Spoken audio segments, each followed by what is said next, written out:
Hello everyone, and welcome to my channel where we talk about anti-aging and hairstyling and physical fitness and everything that pertains to a happy and healthy lifestyle. And I had my daughter on live a few days ago, and I did a haircut on her and trimmed her hair and styled it. And so I want to get on here today because on my channel we talk about, my channel is named Cheryl's Chill and Chat.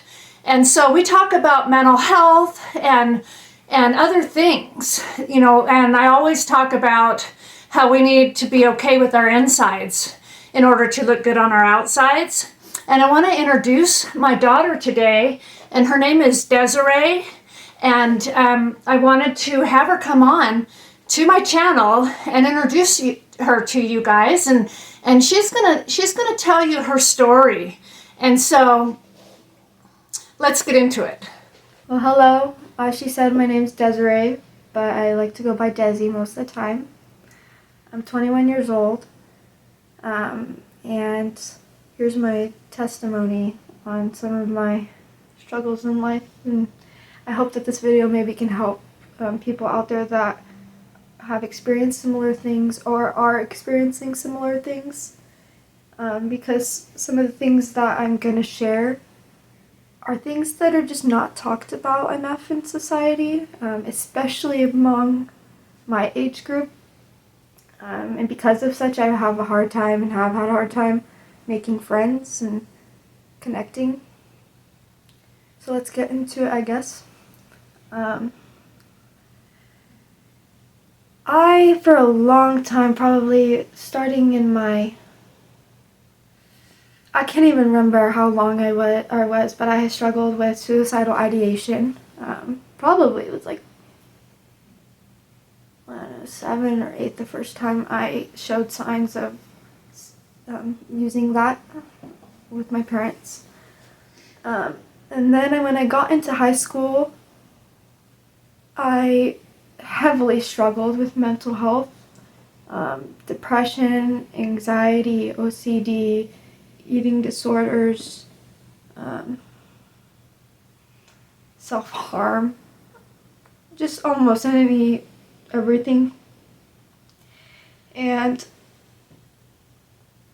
I felt very alone in high school. I still do sometimes, a lot of days. I feel very alone. And I know that I'm not the only one. I know that there are people out there that feel the same way, and it just takes a lot to reach out to somebody and to share your hurting and to share that vulnerability. I have my mom to thank for always allowing me to have that, and we have that relationship where I felt like I could always tell her everything. And even that, there were many times where she could not understand what I was going through either. We would even get in arguments trying to battle why I did not want to be here when she just could not understand at that time. And that being said, God, throughout all of my struggles, God was there throughout it all. Every single one. He will never leave you. And there's times when literally nobody on this earth I felt like understood except God. And he's sometimes painted as this person that like we have to do all these rule followings and do all these steps and be something, when that's not true at all. God will love you exactly how you are. He will come to you right where you are, and He will put you back together. And with every piece of my heart, I can say that I'm living proof of God and His love. In relation to my mental health struggles and stuff, when I got into high school, I had to be hospitalized a couple times due to my eating disorder and due to some suicidal ideation and everything. But the first time I remember God really stepping in, because we grew up in church, grew up going to Awanas and youth group and stuff, but that was just a child. Like, that was like, oh, you gotta remember the verses and stuff, or you can't lie, cheat, blah, blah, blah. But it's not like a real relationship with God. But then when I was hospitalized and stuff, I could not even talk to my parents or anybody in my family. Maybe 15 minutes a day was the limit at one time. And God was there throughout everything. God was there like every day in that hospital. And then when I got out, there was another suicide ideation event in which I had hit my rock bottom. I pretty much had worn everybody else in my family out. And it was completely understandable. And I had every motive to be gone. And nobody has to stop me. And God, that was the first time I heard something, and I believe it was God, say no. No. And from then on, I picked myself up. I didn't, God did, throughout me. Because thinking back in that time, it was not me. There was just a change. There was some sort of change in me. And the only thing that I will ever give credit to is God. Because He is amazing. He is loving. And that being said, when we go through life, and you may feel like you have no one, sometimes He allows people to exit your life, but He will always be there. And sometimes He even does it to show you, to prove to you that He's the only one. Because He's all of our fathers. Before we were each created in our mom's wombs, He knew us. He knew what we were destined for. He knew what we were going to struggle with. He created us. He knew how to talk to us. He knew how to comfort us. Because we're all born with that God-shaped hole in our heart, searching for things in this world, whether that's perfection, people-pleasing, being famous, money, numbing, when He's really the only one that can fill that hole. And it's not easy allowing Him to fill that hole by any means. But He will do it. And nothing that you go through, everything that you go through is for a reason. And sometimes when we go through even a lot, because it's all spiritual warfare, you have a greater purpose. You have the ability to help people. Like, for example, me coming on here, I have the ability to maybe share my story with my mental health in hopes that people out there that experience the same things and feel like they can't talk to anybody in their, personal life or even their families or anybody, they can realize that they're not alone and that there is somebody up there that is looking out for them at all times. In the highs and the lows. And when you hate everything about yourself, He loves you. Because I know what that's like. And it's no fun. But I also now realize that the devil will do anything he can to make you think that of yourself. Whether that's even starting at a young age, kids making fun of you for specific things that you go on into adulthood being insecure about, when in reality, God created that. You are perfect the way that you are. And the devil doesn't want you to see that. He wants you to see everything wrong. He wants you to see all the negative. He wants relationships to be broken apart, even though we are all imperfect. We are all messed up in our own ways. And that's why we're not here to judge. There's only one judge.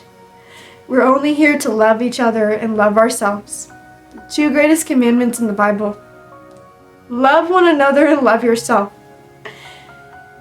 And that doesn't mean that you have to be perfect. That doesn't mean that every day you have to get up and love yourself and be all yippity-bappity. Because I've also been down that road where I've had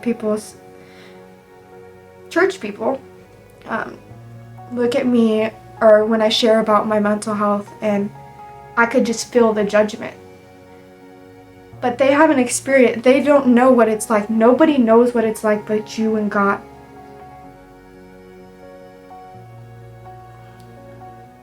And anxiety, depression, all mental illness is a real thing. It's a real thing, and you are not alone. Whether you are whether you're religious or anything, mental illness is a real thing.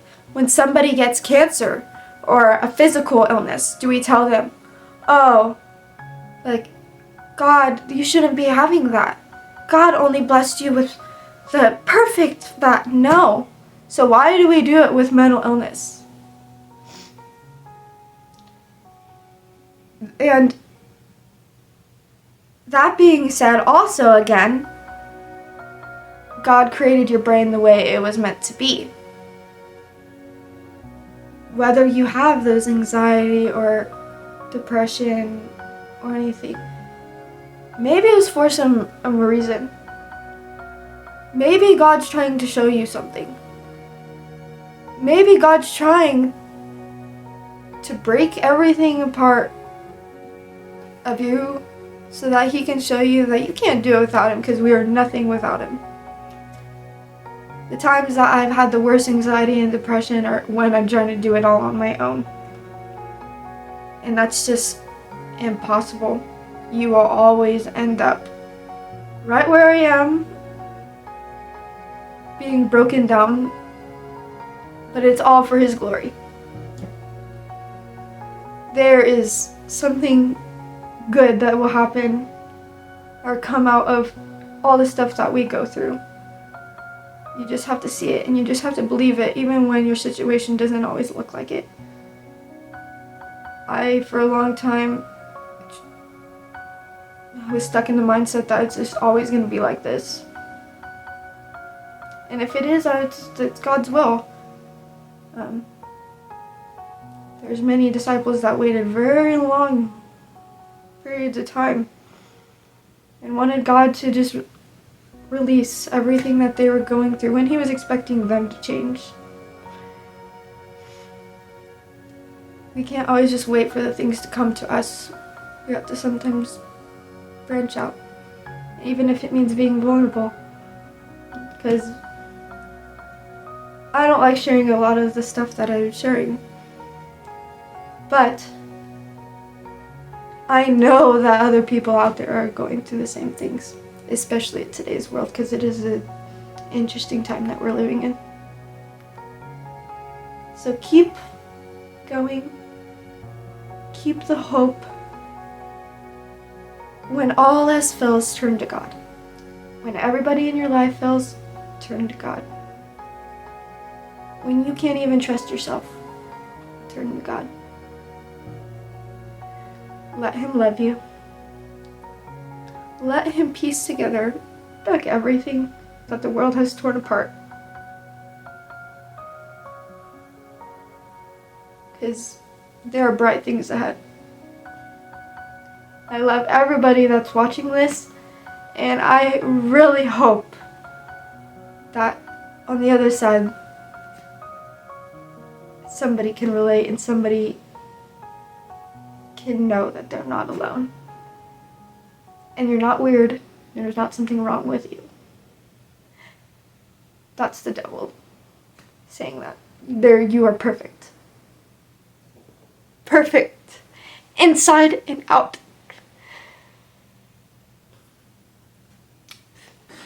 So I want to thank you for participating, and if you came to my channel and you were able to watch this video. And I really, really hope that if you are struggling and you can relate to what my daughter is saying and going through, that this helps you.